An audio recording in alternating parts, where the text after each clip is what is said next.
প্রিয় শিক্ষার্থীরা, তোমরা সবাই কেমন আছো? আশা করি তোমরা সবাই ভালো আছো, সুস্থ আছো, নিরাপদে বাসায় অবস্থান করছো এবং অবশ্যই তোমাদের পড়াশোনাটা চালিয়ে যাচ্ছ। তোমাদের সকলকে আজকে আমি আমার অনলাইন ক্লাসে স্বাগত জানাচ্ছি। আমি তাসতিন খায়ের, প্রভাষক, দর্শন বিভাগ, ঢাকা কলেজ, ঢাকা। দ্বিতীয় বর্ষের শিক্ষার্থীরা, তোমরা জানো যে তোমাদেরকে আমি সাধারণ যুক্তিবিদ্যা বিষয় কোড 204 পড়িয়ে থাকি এবং সেটা হচ্ছে পার্ট যে বি, গ্রুপ যে বি, সেই অংশটা পড়িয়ে থাকি। প্রিভিয়াস আমি 2টি অনলাইন ক্লাস নিয়েছি তোমাদেরকে। প্রথম ক্লাসে আমি তোমাদেরকে আরোহ যুক্তি, আরোহ অনুমানের যে সংজ্ঞা, বৈশিষ্ট্য এবং আরোহ অনুমানের প্রকারভেদ, বিশেষ করে সাদৃশ্যমূলক যুক্তিটা ভালো করে বিস্তারিতভাবে পড়িয়েছিলাম। এবং দ্বিতীয় ক্লাসে হচ্ছে আরোহ অনুমান এবং অবরোহ অনুমানের মধ্যে পার্থক্যগুলো পড়িয়েছিলাম। এবং সেই সময় তোমরা আরোহের যে আকারগত ভিত্তি, প্রকৃতির নিয়মাবর্তিতা নীতি এবং কার্যকর নিয়ম, এটা সম্পর্কে জেনেছিলে। আজকে তোমাদেরকে আমি একটু নতুন টপিক পড়াবো, সেটা হচ্ছে কারণ কার্যক্রম নিয়ম এবং প্রকৃতির যে নিয়মাবর্তিতা নীতি, এই দুইটি হচ্ছে আরোহের আকারগত ভিত্তি। এবং এই আকারগত ভিত্তি ছাড়া কিন্তু আরোহকে আমরা আরোহমূলক অনুমানের যে সিদ্ধান্ত গ্রহণ প্রক্রিয়া, সেটা সম্ভব হয় না। কারণ আরোহ, তোমরা জানো যে আরোহ অনুমান হচ্ছে আকারগত এবং বস্তুগত সত্যতা উভয়ই সত্যতা অর্জন করে। এখন আকারগত সত্যতা অর্জন করার ক্ষেত্রে প্রকৃতির নিয়মাবর্তিতা নীতি এবং হচ্ছে কার্যকর নীতি দুটো খুবই মানে প্রয়োজনীয় নিয়ম। এবং কার্যকর নিয়ম জানতে হলে আমাদের অবশ্যই কারণ সম্পর্কে জানতে হবে। সেজন্য আমরা আজকে কারণ সম্পর্কে বলবো। প্রথমে দেখে নিই যে কারণের সংজ্ঞাটা। সাধারণত যার দ্বারা কোনো ঘটনা ঘটে তাকে কারণ বলে। এই জগৎ গতিশীল এবং এর মধ্যে বস্তু ও ঘটনা নিয়ত পরিবর্তিত হচ্ছে। এই পরিবর্তন কেন এবং কিভাবে হচ্ছে তার উত্তর খুঁজতে গিয়ে আমরা কারণের সন্ধান পাই। কারণ হলো এমন কিছু যা বস্তুর পরিবর্তন, গতি বা ক্রিয়ার জন্য দায়ী। সাধারণ মানুষের মতে কারণের মধ্যে এমন কোনো শক্তি আছে যার প্রভাবে একটি বস্তুর পরিবর্তন হয় বা একটি ঘটনার উৎপত্তি হয়। যুক্তিবিদ্যার কারণ বলতে আমরা এমন একটি ঘটনাকে বুঝি যা কার্য নামক অপর একটি ঘটনার সাথে অনিবার্যভাবে যুক্ত। সময়ের বিবেচনায় কারণ আগে আসে, তাই কারণ পূর্ববর্তী ঘটনা, আর কার্য পরে আসে, তাই কার্য হচ্ছে পরবর্তী ঘটনা। যুক্তিবিদ মিল কারণের সংজ্ঞা দিতে গিয়ে বলেন, যদি কোনো পূর্ববর্তী ঘটনা বা ঘটনাবলীর সংমিশ্রণের পর অন্য একটি ঘটনা অনিবার্যভাবে এবং শর্তহীনভাবে অনুগমন করে, তাহলে পূর্ববর্তী ঘটনাকে কারণ এবং অনুবর্তী ঘটনাকে কার্য বলে। অর্থাৎ কি, যে হচ্ছে কার্য হচ্ছে পরে আসবে এবং কারণটি হচ্ছে আগে আসবে। মিলকে অনুসরণ করে যুক্তিবিদ কার্ভেট রিড কারণের একটি সংজ্ঞা দিয়েছেন। তার মতে গুণের দিক দিয়ে কারণ হলো কার্যের অব্যবহৃত, সত্যহীন, অপরিবর্তনীয় পূর্ববর্তী ঘটনা, এবং পরিমাণের দিক দিয়ে কারণ হলো কার্যের সমপরিমাণ। একটা উদাহরণ দেওয়া যাক। একজন লোক সাপের কামড়ে মৃত্যুবরণ করলো। এখন সর্পদর্শন হচ্ছে পূর্ববর্তী ঘটনা এবং মৃত্যু হচ্ছে পরবর্তী ঘটনা। এই দুই ঘটনা থেকে একে অপরের সাথে অনিবার্য এবং সত্যহীন সম্পর্কে আবদ্ধ। তাই এক্ষেত্রে দর্শন হচ্ছে বা সাপের কামড় হচ্ছে মৃত্যুর কারণ। কারণ কারণটি হচ্ছে আগে আসছে এবং মৃত্যুটা হচ্ছে, যেটা কার্য, সেটা হচ্ছে পরে আসছে। আচ্ছা, আমরা একটু কারণের বৈশিষ্ট্য দেখে নিই। কার্ভেট রিডের সংজ্ঞাটিকে বিশ্লেষণ করলে কারণের দুই প্রকার লক্ষণ পাওয়া যায় বা বৈশিষ্ট্য পাওয়া যায়। একটি হচ্ছে গুণগত বৈশিষ্ট্য, একটা হচ্ছে পরিমাণগত বৈশিষ্ট্য। আমরা প্রথমে কারণের গুণগত বৈশিষ্ট্য জানবো। সেটি হচ্ছে, দেখো, প্রথমটা, গুণগতভাবে কারণ সর্বদাই কোনো না কোনো ইন্দ্রিয়গ্রাহ্য প্রাকৃতিক ঘটনা। আমরা আমাদের পঞ্চ ইন্দ্রিয়, চোখ, নাক, গলা, জিহ্বা ও ত্বকের যে কোনো একটি দিয়েই জ্ঞান অর্জন করি। কাজেই কেবল ইন্দ্রিয়ের মাধ্যমে পাওয়া যায় এমন সব ঘটনা বা বিষয়কেই কারণ বলে আখ্যায়িত করা যায়। কোনো অলৌকিক বা অপ্রাকৃত বিষয়কে কারণ বলা যায় না। 2 নম্বর, দেখো, কারণ সব ক্ষেত্রেই কার্য নামক ঘটনা বা বিষয়ের সাথে আপেক্ষিক সম্বন্ধযুক্ত। কার্য এবং কারণ হচ্ছে দুটি সাপেক্ষ পদ। সাপেক্ষ পদ বলতে বোঝাচ্ছে যে একটি অপরটি ছাড়া কিন্তু চলে না। ফলে কারণ ছাড়া কোনো কার্য ঘটতে পারে না, তেমনি ভাবে কার্য ছাড়া কোনো কারণের প্রশ্ন আসে না। তাই প্রকৃতিতে কার্য এবং কারণ পৃথকভাবে দেখার কোনো সুযোগ নেই। অবশ্য এর দ্বারা এটি মনে করা ঠিক হবে না যে প্রকৃতির বিশেষ বিশেষ কোনো ঘটনাই হচ্ছে কারণ, আবার বিশেষ বিশেষ কোনো ঘটনাই হচ্ছে কার্য। বস্তুত একই ঘটনা তার কার্যের দিক থেকে কারণ, আবার কারণের দিক থেকে কার্যগুলো কিন্তু বিবেচিত হতে পারে। উদাহরণ দেখো, যে একজন লোক ডায়রিয়া রোগে আক্রান্ত হয়ে অসুস্থ হয়ে পড়লো, এখানে অসুস্থতা হলো কার্য আর ডায়রিয়া রোগে আক্রান্ত হওয়া হচ্ছে কারণ। আবার ডায়রিয়া রোগের কারণ হলো দূষিত পানীয় পান ও দূষিত খাদ্য গ্রহণ। ফলে এই ক্ষেত্রে ডায়রিয়া রোগ হলো কার্য আর দূষিত পানীয় পান বা দূষিত খাদ্য গ্রহণ হচ্ছে কারণ। কাজেই একই রোগ, যে ডায়রিয়া রোগ অসুস্থতার সাথে যখন সম্বন্ধযুক্ত হয় তখন হচ্ছে কারণ, আবার দূষিত পানি পান বা দূষিত খাদ্য গ্রহণের সাথে সম্বন্ধ দিকটাই হচ্ছে কার্য। সুতরাং এ থেকে বোঝা যায় যে কারণ সবসময় কার্য নামক ঘটনা বা বিষয়ের সাথে আপেক্ষিক সম্বন্ধ যুক্ত।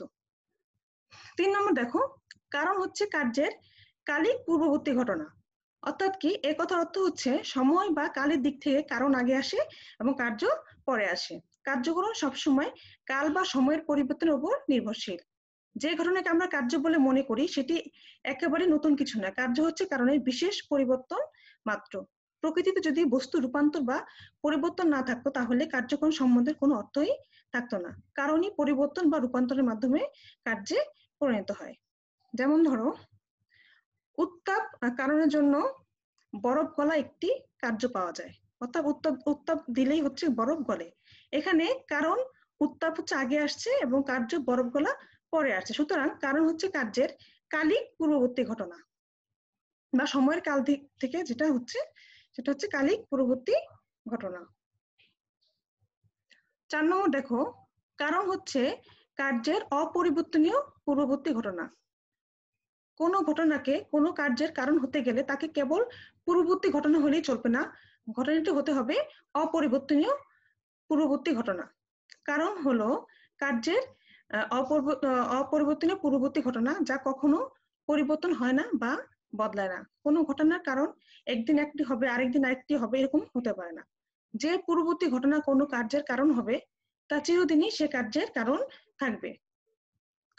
এর অর্থ একটি ঘটনার একটি মাত্র কারণ থাকবে এবং একটি ঘটনা শত শত পূর্ববর্তী ঘটনা থাকলেও যে ঘটনাটি অপরিবর্তনীয় পূর্ববর্তী ঘটনা হবে কেবল সেটিই হবে ঘটনাটির প্রকৃত কারণ।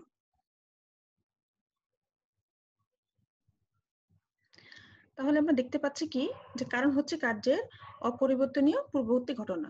অর্থাৎ হলো এক একদিন এক একটা কারণ, কিন্তু কোনো কার্যের এক একদিন এক একটা কারণ হবে না, একটা ফিক্সড কারণ থাকবে যেটা চিরদিনই সেই কার্যের কারণ হবে। যদি আমরা বলি যে মশার কামড় হচ্ছে ম্যালেরিয়া রোগের কারণ, সেক্ষেত্রে কিন্তু একসময় বললাম যে মশা হচ্ছে ম্যালেরিয়া রোগের কারণ, পরবর্তীতে আবার বললাম যে কুকুর কামড় দিলে ম্যালেরিয়া রোগ হয়, সেটা কিন্তু আমরা আসলে বলতে পারবো না। 5 নম্বর দেখো, কারণ হচ্ছে কার্যের শর্তহীন পূর্ববর্তী ঘটনা। কোনো কার্যের কারণ হতে গেলে কেবল অপরিবর্তনীয় পূর্ববর্তী ঘটনা হলেই যথেষ্ট নয়, কারণকে হতে হবে শর্তহীন অপরিবর্তনীয় পূর্ববর্তী ঘটনা। অর্থাৎ কোনো কার্যের প্রকৃত কারণ হতে হলে কার্যটি উৎপাদন করার জন্য কারণকে কোনো শর্তের উপর নির্ভর করা চলবে না। কার্ভেড রিডের মতে, কারণ যদি কার্যের কেবল অপরিবর্তনীয় পূর্ববর্তী ঘটনা হয় তাহলে দিনকে রাতের কারণ আর রাত দিনের কারণ হয়ে দাঁড়ায়, যেহেতু এদের মধ্যে একটি অপরিবর্তনীয় ভাবে অপরটির পূর্বে ঘটে থাকে। অর্থাৎ দিনের আগে রাত আসে, রাতের আগে দিন আসে, যদি আমরা সেইটাকে ধরে নিই যে অপরিবর্তনীয় ঘটনা, তাহলে কিন্তু সেটা হয়। কিন্তু এভাবে দিনকে রাত, রাতকে দিনের কারণ কিন্তু আসলে বলতে পারে না। যদি আমরা এইভাবে বলি তাহলে কিন্তু একটা ফ্যালাসি বা দোষের সৃষ্টি হয়, একটি সহকার্যকে কারণ হিসেবে মনে করে একটা দোষ সৃষ্টি হয়ে যায়। এজন্য মিল বলেন, কারণ শুধু অপরিবর্তনীয় পূর্ববর্তী ঘটনায় নয়, অনপেক্ষ বা শর্তহীন পূর্ববর্তী ঘটনাও বটে। দিন ও রাতকে একে অপরের অপরিবর্তনীয় পূর্ববর্তী ঘটনা হওয়া সত্ত্বেও আমরা এদের একটিকে অপরটির কারণ বলতে না পারার কারণ হচ্ছে এদের মধ্যে যে সম্পর্ক সেটা হচ্ছে শর্তাধীন, এবং এই শর্তগুলো হচ্ছে যে পৃথিবীর আবন্তর এবং সূর্যলোকের উপস্থিতি। এদের জন্য কিন্তু দিন অথবা রাত আসে, রাতের পরে দিন, দিনের পর রাত, রাতকে দিন, দিনকে রাত, কারণ কিন্তু আমরা সেটা বলতে পারবো না। তার মানে কি, এদের পিছনে একটা আলাদা কারণ বা সত্য আছে, সেটা হচ্ছে পৃথিবীর আবর্তন বা সূর্যালোক প্রভৃতি।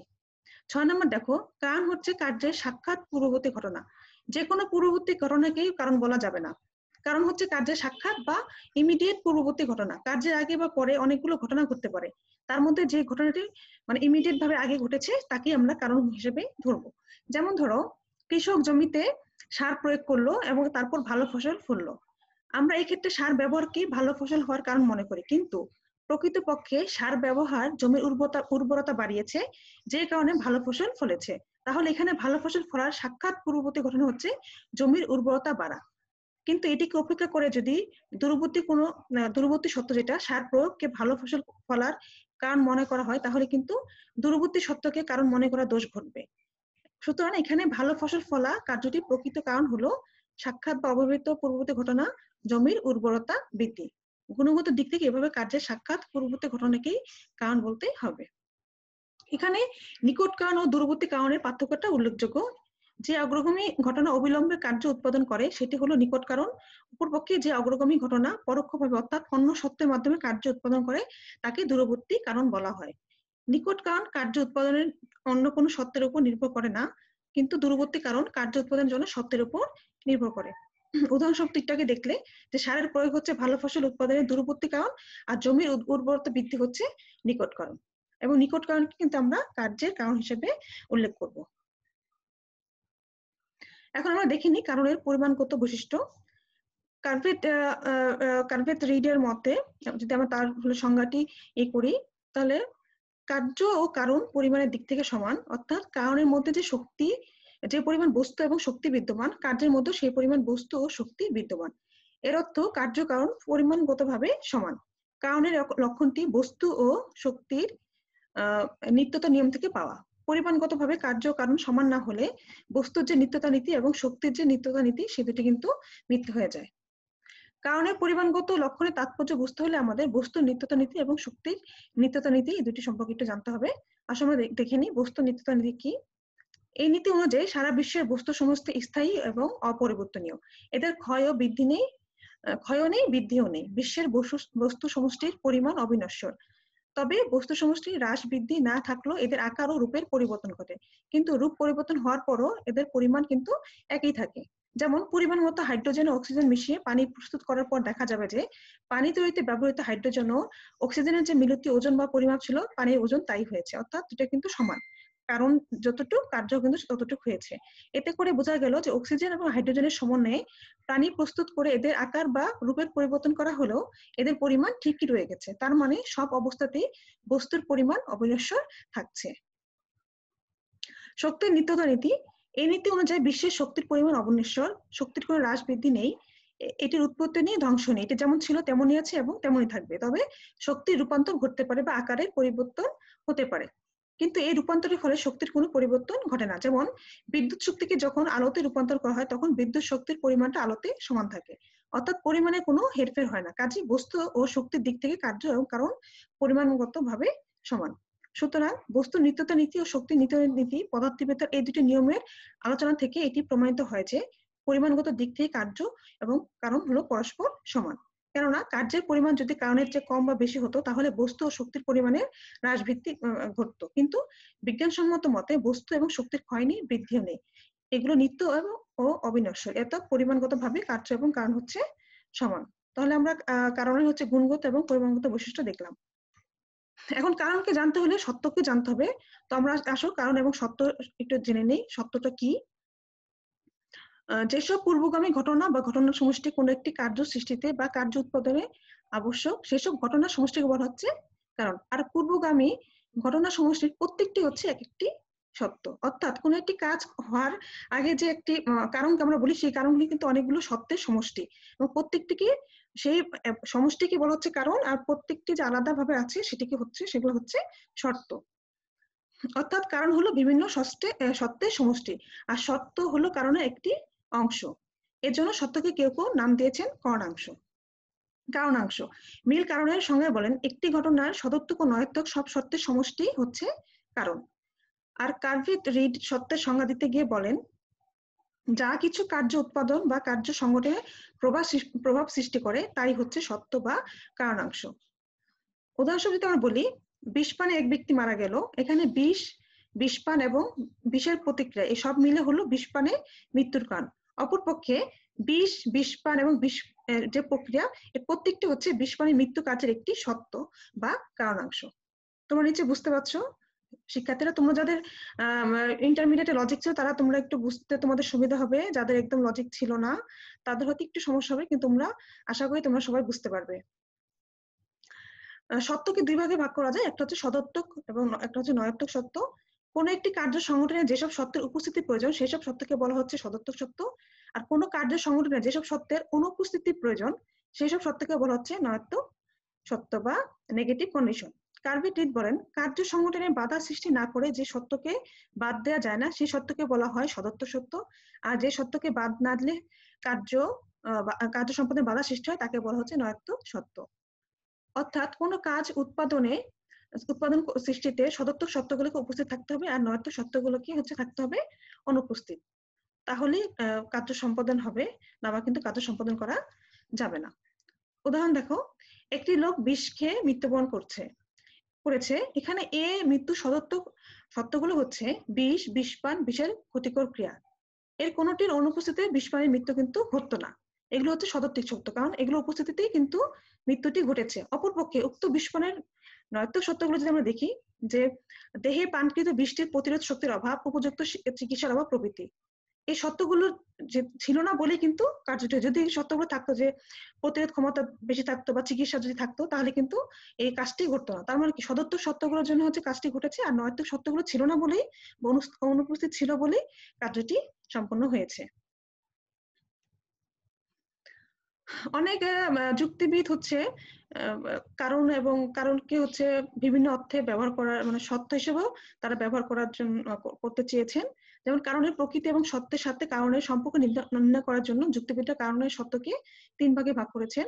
সেটা হচ্ছে আবশ্যিক সত্য হিসেবে কারণ, পর্যাপ্ত সত্য হিসেবে কারণ, পর্যাপ্ত আবশ্যিক সত্য হিসেবে কারণ। আমরা প্রথমটা দেখে নিই, যে আবশ্যিক সত্য হিসেবে কারণ।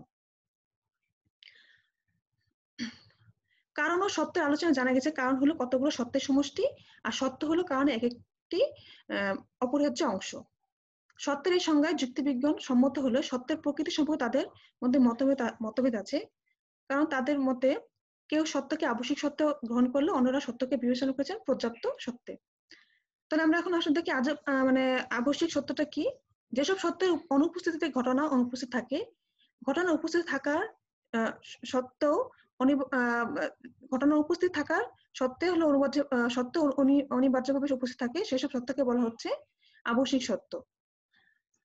অর্থাৎ যেটি থাকলে, মানে উপস্থিত থাকলে ঘটনা অনুপস্থিত, যেটা উপস্থিত থাকলে ঘটনা হচ্ছে উপস্থিত থাকবে, সেটাই হচ্ছে আবশ্যিক সত্য। যেমন অক্সিজেন অনুপস্থিত থাকলে দহন ক্রিয়া কিন্তু সম্পন্ন হয় না, এবং দহন ক্রিয়া সম্পন্ন হতে গেলে আবশ্যিকভাবে অক্সিজেনের উপস্থিতি থাকতে হবে। কাজেই দহন ক্রিয়ার উপস্থিতি বা কার্যকারিতার জন্য অক্সিজেন হলো একটি আবশ্যিক সত্য। অক্সিজেন না থাকলে কিন্তু মানে দহন ক্রিয়াটা কিন্তু সম্পন্ন হবে না। তার মানে অক্সিজেন হচ্ছে আবশ্যিক সত্য দহন ক্রিয়ার জন্য। পর্যাপ্ত সত্য যদি আমরা দেখি, যুক্তিবিদ মিল কারণকে পর্যাপ্ত সত্য হিসেবে বিবেচনা করেছেন। পর্যাপ্ত সত্য হচ্ছে সেসব সত্য যেগুলোর উপস্থিতিতে কোনো ঘটনা অবশ্যই ঘটবে। যেমন অক্সিজেনের উপস্থিতি দহন কার্যের একটি আবশ্যিক সত্য হলো এটি পর্যাপ্ত সত্য নয়, কারণ কেবল অক্সিজেনের উপস্থিতি দহন কার্য সম্পন্ন হয় না। দহন কার্যটি সম্পন্ন হওয়ার জন্য বা যেসব সত্যের উপস্থিতির প্রয়োজন সেগুলো হচ্ছে নির্দিষ্ট তাপমাত্রা, দাহ্য বস্তুর উপস্থিতি, নির্দিষ্ট তাপে দাহ্য বস্তুকে উত্তপ্তকরণ ইত্যাদি। অক্সিজেন সহ এসব সত্য উপস্থিত থাকলেই কেবল দহন ক্রিয়া সম্পন্ন হবে। তাই এককভাবে এর কোন সত্যকে পর্যাপ্ত সত্য বলা যাবে না। সুতরাং পর্যাপ্ত সত্য হচ্ছে আবশ্যিক সত্যগুলোর হচ্ছে সমষ্টি। আমরা আসো এই আবশ্যিক সত্য এবং হচ্ছে পর্যাপ্ত সত্যকে আরেকটু ডিটেলসে জেনে নিই। আবশ্যিক সত্যের ধারণাকে সংক্ষেপে নিম্নরূপে প্রকাশ করা যায়। ক সত্যটি খ ঘটনার আবশ্যিক সত্য হবে যদি ক না ঘটলে খ ঘটে না, ক ঘটলে খ নাও ঘটতে পারে। একটু একটু তোমরা দেখো, যে ক না ঘটলে খ ঘটে না, ক ঘটলে খ নাও ঘটতে পারে।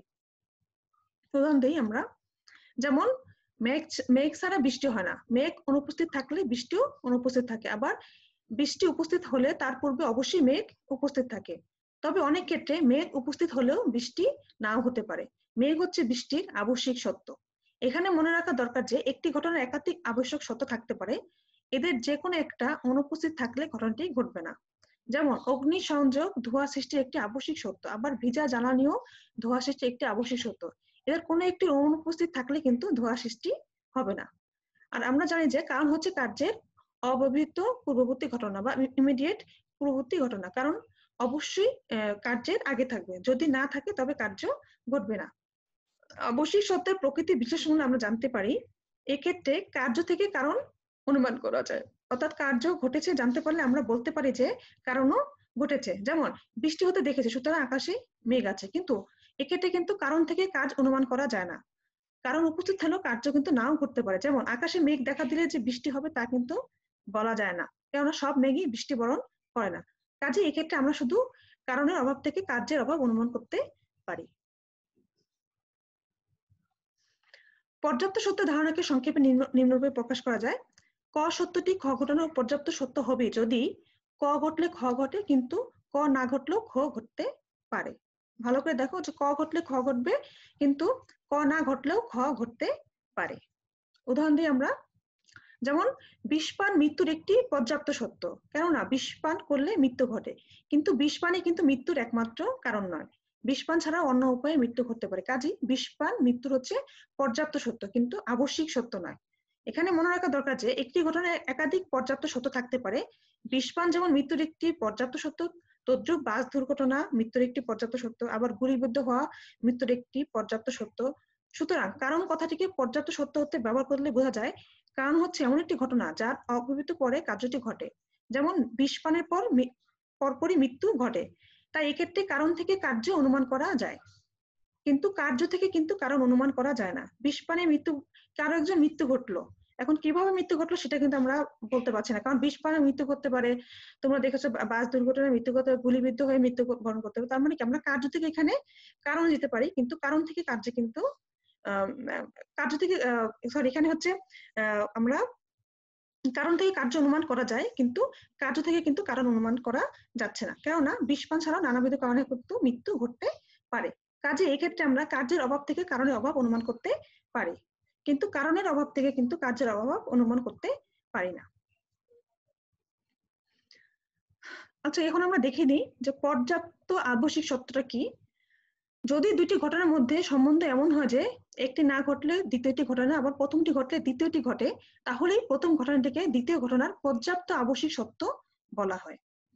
যারা কারণকে পর্যাপ্ত আবশ্যিক সত্য মনে করেন তাদের মতে কারণ হলো এমন ঘটনা যার অব্যবহৃত পূর্বে পরে কার্য সম্পাদিত হয় এবং যা কার্যের অব্যবহৃত পূর্বে অবস্থান করে। যেমন আমরা যেটা বারবারই বলছি, তারা বলেন যদি পর্যাপ্ত আবশ্যিক সত্য দ্বারা কারণ সংঘটিত হয় তাহলে আমরা দেখতে পাই যে কারণ হচ্ছে কার্যের অপরিবর্তনীয় পূর্ববর্তী ঘটনা এবং কার্য হচ্ছে কারণের অপরিবর্তনীয় অনুবর্তী ঘটনা বা পরবর্তী ঘটনা। অর্থাৎ কারণ হচ্ছে আগে থাকবে, কার্য হচ্ছে পরে থাকবে।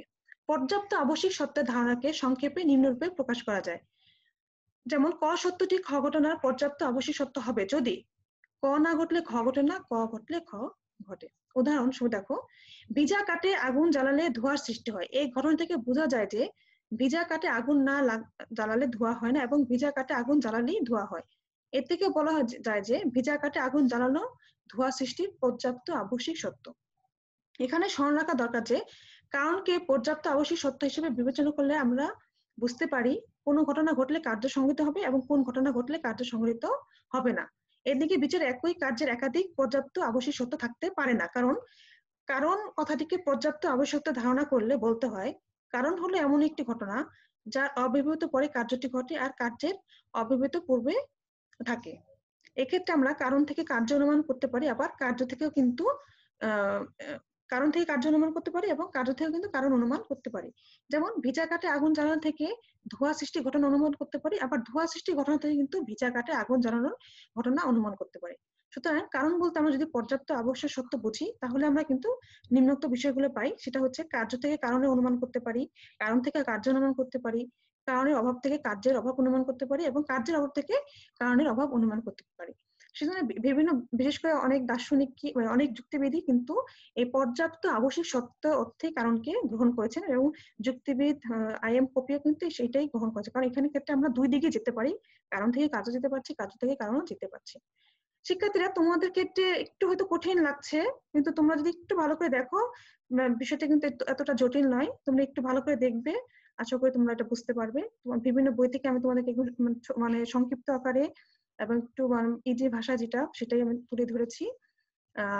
আর কিছু বইয়ে কিছু আমি দেখতে পাচ্ছি একটু বানান ভুল আছে, তোমরা এটা ক্ষমা সুন্দর দৃষ্টিতে দেখবে। আর আজকে এই পর্যন্ত থাক, তোমরা একটু পড়াশোনা করবে বাসায় বসে, ভালো থাকবে। তোমাদের সকলকে ধন্যবাদ।